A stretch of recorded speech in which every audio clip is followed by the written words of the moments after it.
They are so much more potent than other street drugs, and that is problematic in and of itself. But what are the actual implications of that in terms of how nitazene users are treated? Basically, how will doctors respond to a drug that they have no experience with? The most important thing we can do is learn.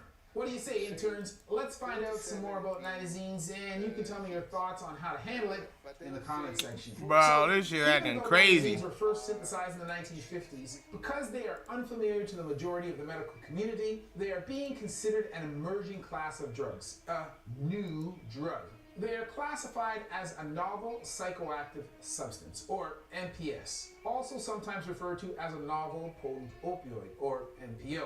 This means they are relatively new and typically came about through the modification of existing chemical structures or synthesis of entirely new compounds. It also highlights that as opioids, they exert psychoactive effects on the central nervous system.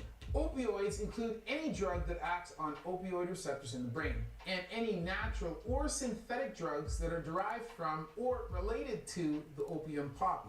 Nitazenes, like fentanyl, are synthetic opioids, meaning they can be produced entirely in a laboratory setting without the need for poppy plants or opium. Specifically, nitazenes are classified as benzimidazole opioids. As Dr. Alexandra Amaducci, emergency medicine physician, explains, they have a different chemical structure than opioids we are used to, such Man, as I'm gonna have to go heroin, work out right fentanyl, or quick, bro. morphine. I haven't been Nitazenes smoking weed contain and a I'm fucking so benzimidazole stressed ring out, bro. with an ethylamine in the 1 position and a benzyl group in the 2 position.